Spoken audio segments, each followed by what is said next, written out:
आज हम 11वीं गणित में पढ़ेंगे अध्याय 1B संबंध और फलन। देखिए संबंध और फलन क्या है। हमने इससे पहले वाले में क्या पढ़ा था, समुच्चय पढ़ा था। तो समुच्चयों में आपस में एक संबंध होता है जो गुणन के रूप में हो सकता है, उसे हम संबंध और फलन की हम बाद में देखेंगे। पहले थोड़ा संबंध को समझ लेते हैं। जैसे कि दो समुच्चय है हमारे पास ए और बी, ठीक है। यदि दो समुच्चय ए और बी है, ए एवं बी, तो अगर मान लेते हैं कि स्मॉल ए जो अवयव है समुच्चय ए का और बी जो है अवयव है समुच्चय बी का, तो ठीक है, ए और बी को हम क्या बोलेंगे, संबंध कहेंगे। किसमें संबंध, समुच्चय ए और संबंध बी में एक संबंध होगा, जिसे ये जो कहलाएगा क्रमित युग्म, ठीक है। ये है हमारा क्रमित युग्म के रूप में जो एक दूसरे समुच्चय ए और समुच्चय बी का संबंध है। ये एक अवयव है, अगर एक से अधिक अवयव होंगे तो इनके मध्य जो क्रमित युग्म के रूप में जो संबंध जो है वह एक से अधिक भी हो सकता है, ठीक है। तो अगर दो क्रमिक युग्म की अगर हम बात करते हैं, ये तो एक क्रमिक युग्म हो गया।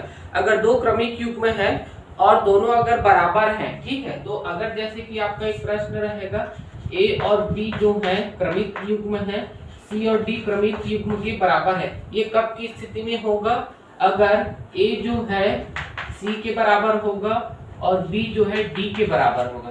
कब होगा, यदि और केवल यदि की स्थिति में, है ना। तो यहाँ पे ये चिन्ह रहेगा, ये इसको हम बोलेंगे यदि और केवल यदि, ठीक है।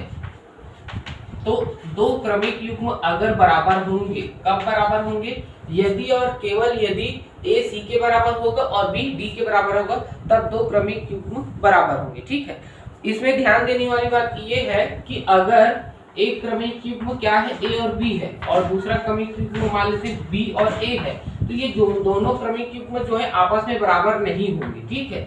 अगर ए समुच्चय में एक अवयव स्मॉल ए और बी समुच्चय में स्मॉल बी है, तो दोनों के जो क्रमिक युग्म जो है ए बी का एक रिलेशन निकालेंगे समुच्चय और बी के लिए, और एक समुच्चय बी और ए के लिए बी ए रिलेशन निकालेंगे, ठीक है। तो ये दोनों आपस में बराबर नहीं होंगे, इसको जब हम प्रश्न आएगा तब देख लेंगे, ठीक है।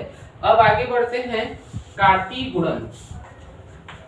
इन्हीं संबंधों या फिर समुच्चयों में जो है कार्तीय गुणन होता है। कहने का मतलब जब दो समुच्चय हैं ए और बी और उनमें संबंध बताना है तो किसके माध्यम से बताएंगे, कार्तीय गुणन के माध्यम से हम उसको बताएंगे, ठीक है। तो इसके लिए मान लेते हैं कि ए और बी जो फिर से है एक समुच्चय है, ठीक है, और उनके अवयव कौन कौन से हैं, स्मॉल ए और स्मॉल बी उनके अवयव हैं, ठीक है, ऐसा समझ में। तब कार्तीय गुणन ये बोलते हैं कि समुच्चय ए का हम किसके साथ गुणन करेंगे, समुच्चय बी के साथ गुणन करेंगे। तो कैसे होगा भाई, समुच्चय ए का समुच्चय बी के साथ, तो ये होगा समुच्चय ए गुणित बी, ठीक है। ये क्या होगा, ए और बी का क्या है, समुच्चय होगा, ठीक। ए क्रॉस बी क्या होगा, ए बी क्रमित युग्म के समुच्चय कहलाएंगे, जहाँ ए जो है स्मॉल ए बिलोंग करते हैं कैपिटल ए को और स्मॉल बी बिलोंग करते हैं कैपिटल बी को, ठीक है। ये हो गया कार्तीय गुणन के रूप में। तो कार्तीय गुणन में कैसे कैसे हो सकता है, एक उदाहरण से समझ लेते हैं। मान लेते हैं इसके जो अवयव हैं स्मॉल ए के अवयव ए और बी के रूप में, ठीक है, और समुच्चय बी के जो अवयव हैं वो है 1 2 और 3 है। तो अगर हमें ए क्रॉस बी करना है, गुणन करना है, कार्तीय गुणन करना है ए का बी के साथ, तो कैसे कैसे होगा, ए का बी के साथ करना है तो ये समुच्चय हो गया और दूसरा समुच्चय का गुणन करना है 1 2 3 से, ठीक है। तो इनमें कितने अवयव होंगे, तो पहले किसका गुणा करेंगे, गुणा विधि हम जानते हैं, वितरण नियम जो एक का इसके साथ होगा, तो पहला होगा a1, ठीक है, उसके बाद दूसरा होगा a2, उसके बाद a3, ठीक है। ये हो जाएगा पहले किसके लिए करेंगे, ये कब की स्थिति है, जब ए बिलोंग्स करते हैं कैपिटल ए को और बी बिलोंग्स करते हैं 1 2 3 के लिए, ठीक है। दूसरा स्थिति अगर ए जो है बी जो है अगर बिलोंग्स करेगा ए के लिए और कैपिटल बी के अवयव 1 2 3 है, ठीक है, तब की स्थिति में क्या होगा, तो यहाँ पे क्या होगा, इसके क्या क्या समुच्चय होंगे, b1 b2 और b3, ठीक है, ये इसके समुच्चय होंगे। तो टोटल कितने समुच्चय होंगे, ए क्रॉस बी के समुच्चय हो गए हैं a1 a2 a3 b1 B2 और B3, ठीक है। तो A क्रॉस B में कितने अवयव आ गए, शामिल हो गए, 1 2 3 4 5 6। तो A क्रॉस B हमें क्या मिल गया, 6 अवयव मिले हैं। A क्रॉस B जो होंगे कि 6 अवयव। कहने का मतलब है अगर इसके अवयव को हम m मान लेते हैं, ठीक है, A के जो अवयव हैं A और B था, ठीक है, ये हो गए m, और B के जो अवयव थे 1 2 3, ठीक है, उसको अगर हम n मान लेते हैं, सॉरी m मान लेते हैं, तो इसका फॉर्मूला क्या हो जाएगा, m क्रॉस n, किसके लिए, अवयवों के लिए, ठीक है। तो इस तरीके से अगर मान लेते हैं a क्रॉस a पूछा जा रहा है, तो a क्रॉस a का फॉर्मूला क्या होगा, जितने भी अवयव होंगे उनके वर्गों का योग करेंगे, क्योंकि m इंटू n क्या कहलाएगा, m इंटू n mn हो गया, ठीक है। लेकिन m की जगह n हो जाएगा तो m गुणित n क्या होगा, n का स्क्वायर। इसलिए जब भी उसी समुच्चय का उसी के साथ जब संबंध बताना रहेगा एक के क्रॉस, तो उसके अवयवों की संख्या क्या होगा, n का वर्ग है, जहाँ पे n संख्यात्मक मान 1 2 रहेगा तो 4, 3 रहेगा तो 9, 4 रहेगा तो 16, इसका आंसर मिलते जाएगा, ठीक है, ऐसा समझ में। अब इसमें है एक कार्तीय गुणन प्रमेय, ठीक है।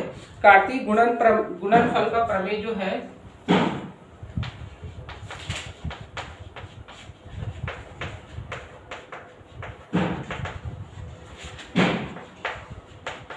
कार्तीय गुणनफल प्रमेय ये बोलते हैं कि अगर A cross B union C है, ठीक है, मतलब B और C का हमने यूनियन किया हुआ है और A के साथ उसका संबंध बताना है कार्तीय गुणन के रूप में, तो ये कैसे होगा, A cross B union A cross C, ठीक है। उसके बाद अगर एक और संबंध है, कार्तीय गुणनफल प्रमेय है, A cross B intersection C है, तब भी क्या होगा, A cross B intersection A cross C, ठीक है, चाहोगे तो ऐसे ब्रैकेट भी कर सकते हैं इसमें, और ये हो जाएगा कार्तीय गुणन के रूप में, ठीक है। अब जो है, अब हम प्रश्नवाली में आ जाते हैं, ठीक है, इनका प्रयोग हमें करना है आगे। तो जैसे कि है पहला प्रश्नवाली है 1B.1 के लिए, ठीक है। पहला प्रश्न को देख लेते हैं, यदि एक क्रमिक युग्म दे दिए x+1 और y-2 बराबर 3 1, ठीक है, तो x y के मान ज्ञात कीजिए। तो यहाँ पे दिया हुआ है x+1 और, तो यहाँ से देखिए हमें क्या में गिवन बाय जो है x+1 और y-2 का मान 3 1 के रूप में दे दिया है। तो जब दो क्रमिक समुच्चय AB और CD होते हैं वो बराबर कब होते हैं, यदि और केवल यदि A और C आपस में बराबर होते हैं, उसी को लिख लेते हैं AB बराबर होते हैं CD के। कब होते हैं, यदि और केवल यदि A का मान C के बराबर होता है और B का जो मान है D के बराबर है। तो देखिए ये भी उसी प्रकार है, दो क्रमिक युग्म, एक ये हो गया, ये दूसरा हो गया, ठीक है। और इधर CD के लिए क्या क्या होगा, CD के लिए जो है ये C हो गया और ये D हो गया। अब कब ये बराबर होंगे दो क्रमिक युग्म, जब AC बराबर होगा और BD के, तो इसको भी इसके बराबर और इसको जो है इसके बराबर कर लेते हैं। तो यहाँ से हो जाएगा x+1 का मान किसके बराबर हो जाएगा, 3 के बराबर में, तो x का मान कितना हो जाएगा, x बराबर 3 - 1 मतलब 2, ठीक है। दूसरा स्थिति यहाँ पे देख लेते हैं, y-2 बराबर 1, तो y बराबर क्या हो जाएगा 1 + 2, तो y का मान आ गया 3। तो मिल गए दोनों के मान, एक x का मान मिल गया और दूसरा जो है y का मान मिल गया, ठीक है, ऐसा समझ में। अब आगे बढ़ते हैं, दूसरा प्रश्न, तो यदि p और q के मान है तो p क्रॉस q तथा q क्रॉस p को ज्ञात कीजिए, ठीक है। तो यहाँ से लिखेंगे v1/p का मान दिया हुआ है, समुच्चय p के जो मान है abc है, ठीक है, abc, और समुच्चय q का मान दिया हुआ है खाली r1। हमें निकालना है क्या, सबसे पहले p क्रॉस q निकालना है, तो दोनों के अवयवों को रख देते हैं, ये हो गया, क्रॉस करना है r के साथ। तो r के साथ कैसे क्रॉस होगा, देखो भाई यहाँ से क्या है, n की जगह कितना है 3 है और r की जगह 1 है, तो 3 × 1 कितना होगा 3, बस आंसर आएगा, मतलब 3 इसके अवयव मिलेंगे। तो कैसे कैसे होंगे, एक तो होगा AR के रूप में, उसके बाद BR के रूप में और उसके बाद CR के रूप में, ठीक है, ये हो गया। अब उसके बाद हमें अगर क्यू पी निकालना है, सॉरी, तो क्यू का मान पहले रख लेते हैं, ये हो गया, और पी का मान रख लेते हैं, ये हो गया। तो इसका फार्मूला क्या हो जाएगा, इसके साथ इसका, तो आर ए एक समुच्चय, दूसरा होगा आर बी, और एक हो गया आर इंटू सी। ठीक है, ऐसा समझ में। तो इस प्रकार से हम इसको निकाल सकते हैं। ठीक है, प्रश्न क्रमांक तीसरा को देख लेते हैं। प्रश्न क्रमांक तीसरा में क्या करना है, ए क्रॉस ए निकालना है ना। यदि ए का मान दे दिया है गिवन बाई, ए का मान दिया हुआ है, कितना है, 1 और 2 है, 1 और 2। ठीक है, और निकालना क्या है, ए क्रॉस ए निकालना है। समुच्चय ए का समुच्चय ए के साथ ही क्या करना है, काटी गुणन करना है। तो 1 2 और गुणा हो जाएगा 1 2।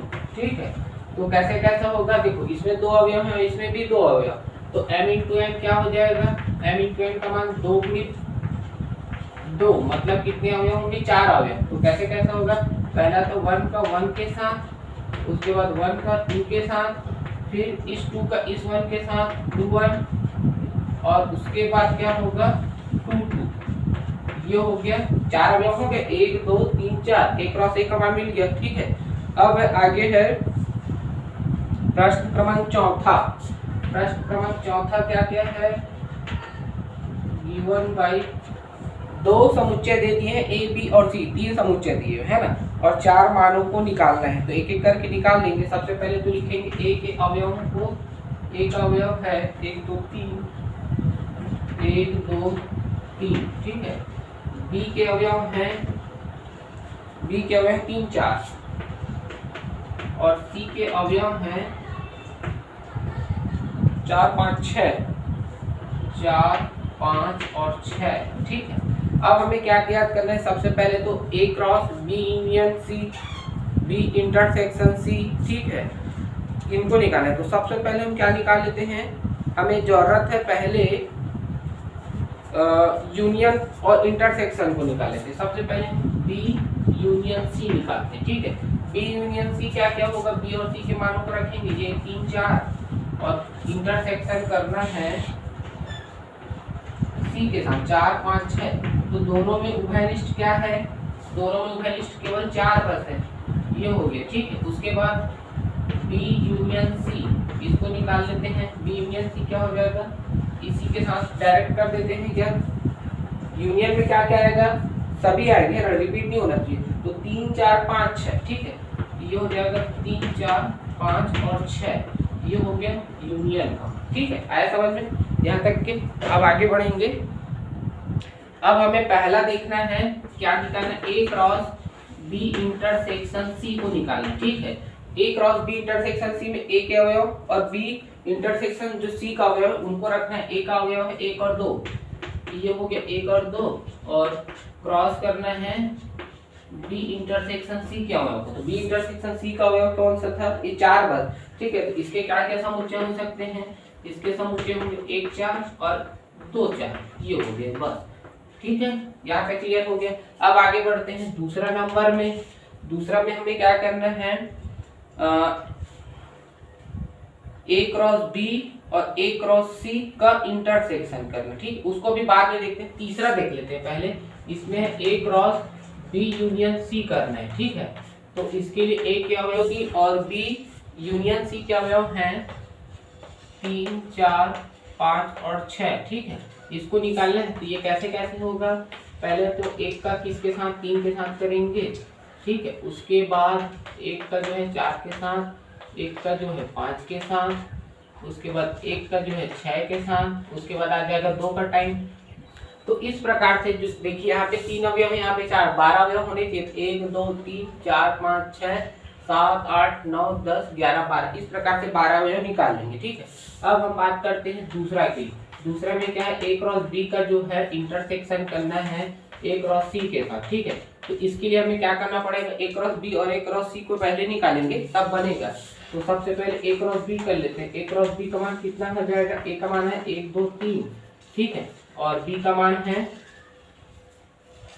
बी का मान 3 और 4 बस है। ठीक है, इसको पहले हल कर लेते हैं। तो यहाँ पे क्या क्या हो जाएगा, 1 3 1 4, ठीक है। उसके बाद 2 3, 2 4, उसके बाद 3 3 और 3 4। ये हो गया किसका मान?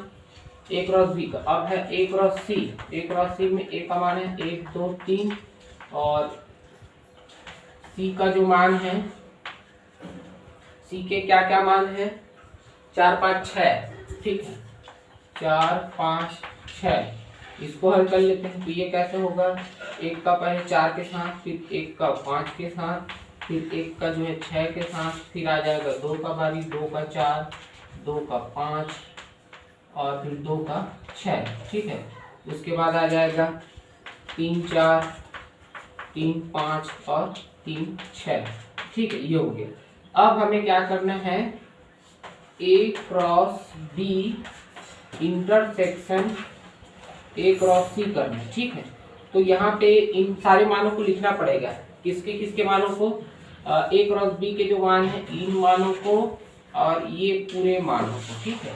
इसको लिखेंगे और उसका क्या करना है? इंटरसेक्शन करना है। तो मैं क्या करता हूँ, कुछ मानों को लिख देता हूँ, जैसे कि पहला है 1 3, है ना, 1 3 और आगे है इसका हमें इंटरसेक्शन करना है 1 4 वाले मानों से, 1 4 और आगे ये हो गया, ठीक है। इसको आप लिख सकते हो। अब देखिए क्या क्या उभयनिष्ठ है, दोनों में उन मानों को लिखना है। 1 4 है, देखो ये हो गया 1 4, इसमें है, इसमें भी है। 2 3, ठीक है। 2 3 नहीं है, 2 4 है क्या? हाँ 2 4 है, यहाँ पे है और यहाँ पे है। 3 3 तो नहीं है, 3 4 है, 3 4 यहाँ पे है, यहाँ पे भी 3 4 है। और कोई चीज उभयनिष्ठ नहीं है तो उन मानों को लिख देते हैं 1 4 और 2 4 और हो गया 3 4, ठीक है। ये हो गया इसका आंसर, ठीक है। आया समझ में? अब हम देखते हैं आगे। अब है चौथा नंबर, ठीक है। चौथा में क्या करना है? इसमें है A क्रॉस B का जो है यूनियन करना है A क्रॉस C के साथ। तो इसमें क्या करना है? उन सभी अवयवों को लिख देना है जो रिपीट नहीं होंगे, है ना। तो यहाँ पे हो जाएगा 1 3 के मानों का यूनियन हो जाएगा इसके 1 4 वाले से 1, ठीक है। ये हो गया। अब इसमें क्या क्या लिख देंगे? जो अभी जो रिपीट किए उसको छोड़ के बाकी सारे मान को लिख देना है, ठीक है। तो इसमें क्या क्या आ जाएगा? पहले तो 1 3 आ जाएगा और यही मान क्या हो रहा है? रिपीट हो रहा है, उसको बस नहीं लिखना। ये हो गया 1 3, ठीक है। उसके बाद 1 4 इसको लिख देते हैं। उसके बाद क्या हो जाएगा? 2 3, उसके बाद 3 3, उसके बाद 3 4, ठीक है। अब इसमें आ जाते हैं। इसमें ये तो हो गया है, बच गया क्या? 1 5, उसके बाद 1 6, उसके बाद बच गया 2 4 तो हो गया था 2 5, ठीक है। उसके बाद 2 6, उसके बाद 3 4 हो गया 3 5, उसके बाद हो गया 3 6। ये सारे मान हो गए इसके लिए, ठीक है। आया समझ में? एक बार देख लो अच्छे से, फिर आगे बढ़ते हैं। अब जो है आप लोग अगला नंबर है 5वां और 6वां आप लोग बना लेना। मैं प्रश्न क्रमांक 7वां बता रहा हूँ, ठीक है। प्रश्न क्रमांक 7वां में A और B दो समुच्चय है। n ऑफ A का मान 3 और n ऑफ B का मान 2 है। और यदि x1 करके दे दिया A क्रॉस B में है तो A और B के मान ज्ञात कीजिए। तो 7वां में क्या दिया हुआ है? A क्रॉस B का मान दिया हुआ है ना। A क्रॉस B का मान दिया हुआ है x1 और क्या है x2 x3, ठीक है। x1 y2 और z1 दिया हुआ है, ठीक है। ये दिया हुआ है, ये हो गया, ठीक है। और यहाँ पे नंबर ऑफ A मतलब A के जो अवयवों की संख्या कितनी है? A के अवयवों की संख्या 3 है और n ऑफ B के अवयवों की संख्या 2 है। तो हम A और B का मान निकालें, ठीक है। तो A और B के मान निकालने के लिए हम क्या करेंगे? देखिए A के अवयव कौन कौन हो सकते हैं? जो प्रथम क्रमिक युग्म में जो प्रथम सदस्य होते हैं वो A के अवयव होते हैं। जो द्वितीय अवयव होते हैं, द्वितीय सदस्य होते हैं, B के अवयव होते हैं। तो यहाँ पे हम लिखेंगे A belongs to x y z, ठीक है। और बी बिलोंग्स टू क्या हो जाएगा 1 और 2, यहाँ पे 1 फिर से रिपीट हो रहा है तो उसको 2 बार लिखने की जरूरत नहीं है। तो यहाँ पे क्या हो जाएगा, अर्थात ए के जो अवयव कौन कौन से होंगे, ए के अवयव होंगे समुच्चय के रूप में लिखेंगे एक्स वाई जेड, और ये हो गया बी की अगर हम बात करते हैं तो बी के अवयव होंगे 1 और 2, ये हो गए। ठीक है, इस प्रकार से इसको बनाना है रहता है। अब हम प्रश्न क्रमांक 8 एक बार और देख लेते हैं, तब और अच्छे समझ में आ जाएगा। Given by A cross B का मान दिया हुआ है, ए क्रॉस बी का मान है 5 3 और 4 3। ठीक है, 4 3 ये हो गया। ठीक है, तो अब हमें क्या करना है, ए और बी के मान को ज्ञात करना है। तो देखिए यहाँ पे ए के अवयव कौन कौन से होंगे, 5 और 4 होंगे। तो ए बिलोंग्स टू क्या होगा 5 और 4, और बी बिलोंग्स टू क्या होगा केवल 3, 3 2 बार है तो ऐसे भी लिख सकते हैं। तो यहाँ पे ए के अवयव कौन कौन से होंगे 5 4 होंगे समुच्चय के रूप में, और बी के अवयव कौन से होंगे केवल 3, 2 बार है तो एक ही बार लिखना है। तो इस प्रकार से इसको बनाना है। ठीक है, प्रश्न क्रमांक 9 10 आपसे बन जाएगा। ठीक है, 11 भी आप बना ही सकते हो। इसी प्रकार से आपको सभी प्रश्न को बनाना है। ठीक है, जैसे कि प्रश्न क्रमांक 12 में अवयवों को छांटना है पहले, मतलब समुच्चय ए क्रॉस बी का कार्तीय गुणन रूप में दिया रहेगा, ए के मानों को और बी के मानों को निकालना है। उसके बाद जो आगे का प्रश्न पूछा जाएगा, जैसे ए का बी के साथ गुणन, बी का सी के साथ गुणन, ए गुणन बी, इस टाइप से जो प्रश्न है उसको आप आगे हल कर सकते हो। ठीक है, तो ये जो है प्रश्न क्रमांक आगे जो है सेम सब ऐसे ही बनते जाएंगे, तो इसको आप बना लेना। ठीक है, बाकी हम कल